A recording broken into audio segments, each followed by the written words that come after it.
হবে খাসির মাংস। মেয়ের বায়না যে মা পাপা মাটন খাবো।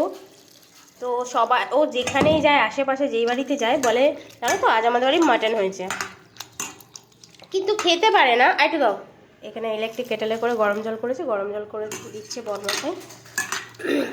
দাও একটা পাত্র দাও, যে কোনো জিনিস না আরেকটু দাও, একটু গরম জল দাও।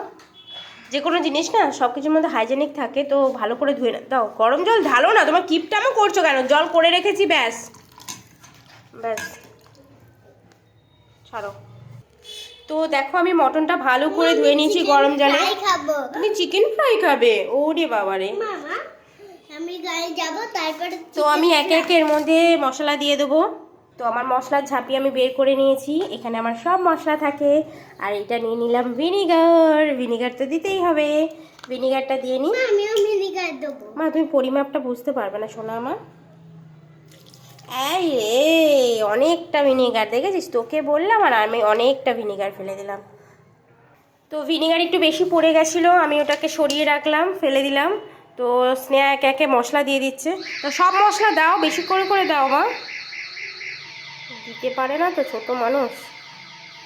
দাও, সর আমি দিচ্ছি, তুই কতক্ষণ একটু একটু করে দিবি, আমি দিয়ে দিচ্ছি সর। তো আমার মাটন ম্যাগনেট করা হয়ে গেছে, এরপরে এক এক করে আদা রসুন বাটা সবই পড়বে।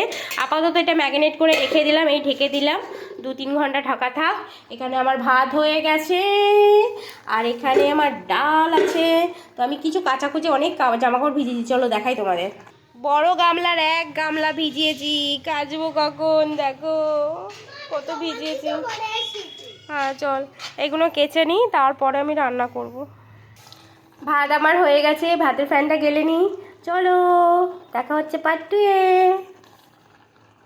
অনেক কাজ পড়েছে গাইস, অনেক কাজ। আর সানডে তো প্রচুর, কত সারা সারা সপ্তাহের কিছু না কিছু পড়তেই থাকে। কাজই টুকটাক করে, তাও স্যান্ডির অফিসের ড্রেস, মেয়ের স্কুলের ড্রেস, সমস্ত কিছু আমাকে কাচতে হবে এখন। চলো।